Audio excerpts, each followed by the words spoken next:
Karena sebetulnya usia Mas Anies lebih muda dari saya. Harusnya saya yang capres.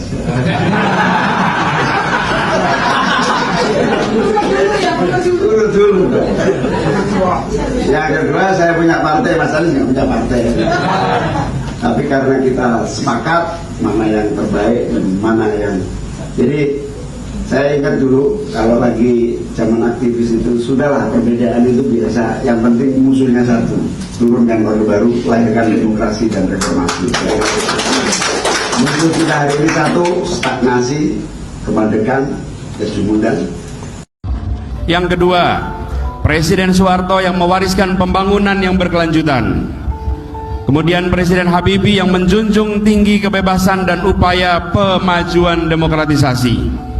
Lalu Presiden Kiai Haji Abdurrahman Wahid atau Gus Dur yang meneguhkan nilai-nilai keberagaman dan toleransi.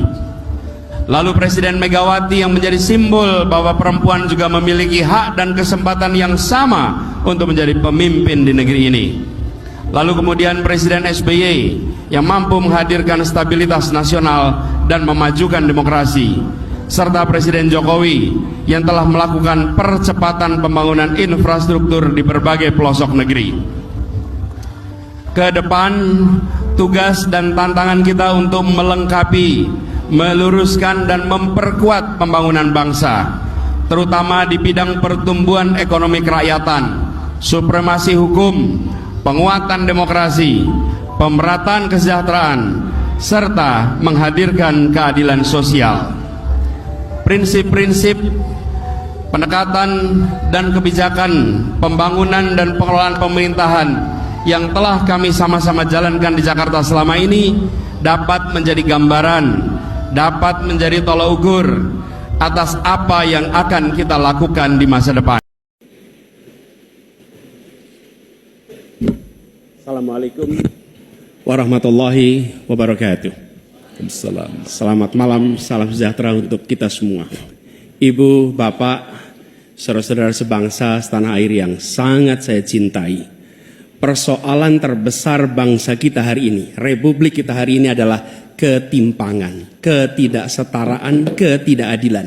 Ketimpangan antara Jakarta dan luar Jakarta, Jawa, luar Jawa, kaya, miskin, desa, kota, pendidikan umum, pendidikan agama, pendidikan kejuruan, dan pendidikan teknis.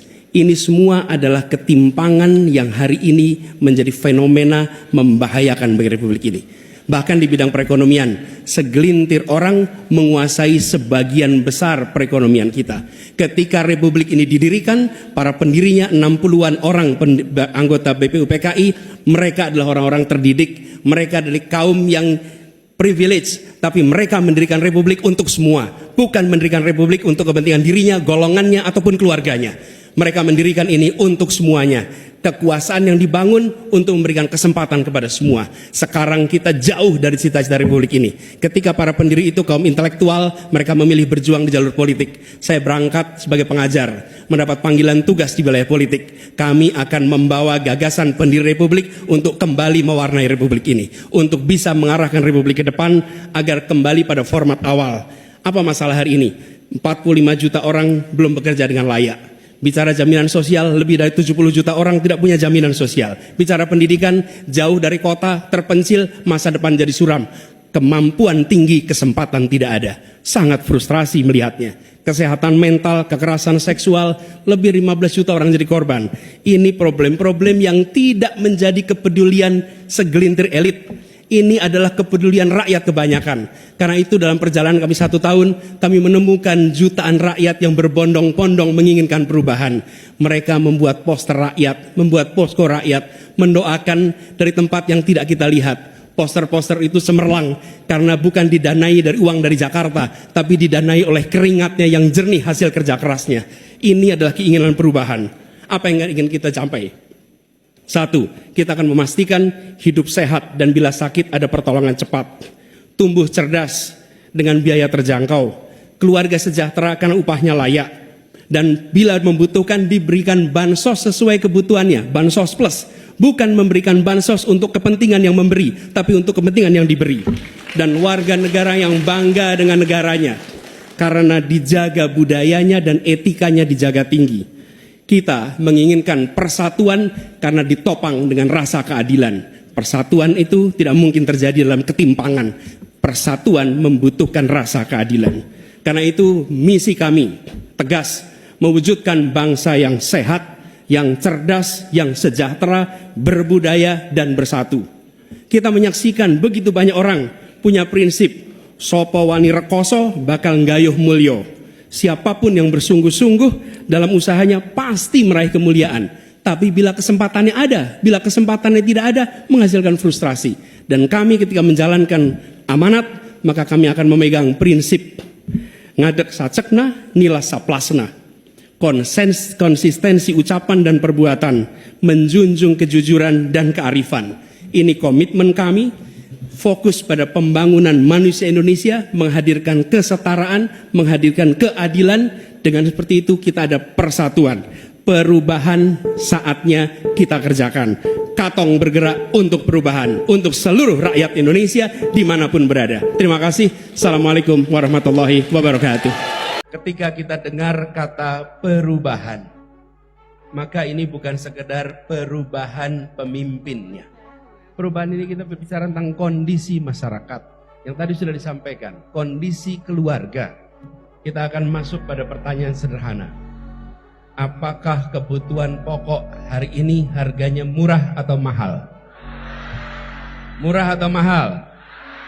Mau diteruskan mahalnya atau dirubah? Nah, itulah perubahan. Kita bicara lapangan pekerjaan. Kita punya banyak pekerja tapi kurang pekerjaan. Di negeri lain banyak pekerjaan, kekurangan pekerja. Pertanyaan, apakah sulitnya lapangan pekerjaan mau dilanjutkan atau mau diubah? Dilanjutkan atau diubah? Diubah. Itulah perubahan. Begitu juga dengan pendidikan. Pendidikan berkualitas hingga tuntas. Yang PR-nya masih banyak. Kita lakukan perubahan di situ. Sama dengan kesehatan yang tadi persis diceritakan. Betapa banyaknya rakyat kita ketika mengalami sakit, datang ke rumah sakit, bukan jadi sembuh, tapi jadi miskin. Yang diperlukan datang ke rumah sakit, pulang sembuh, bukan pulang menjadi miskin. PR-PR inilah yang nanti kita ingin bereskan sama-sama. Halo teman-teman, berjumpa bersama saya di Politik Dangi. Kalau kita melihat bagaimana Caimin ya mengatakan yang sangat blunder ya. Caimin mengatakan bahwa seharusnya yang menjadi capres itu adalah Caimin ya, karena Caimin lebih tua dan mempunyai partai. Ini kan blunder teman-teman ya. Kalau kita lihat Caimin ini ya tidak ada apa-apanya dibandingkan Anies Baswedan. Anies Baswedan walaupun belum punya partai dan masih muda, namun daya beli daya jual Pak Anies itu sangat luar biasa ya. Bagaimana banyak simpatisan yang mendukung beliau. Bagaimana menurut kalian?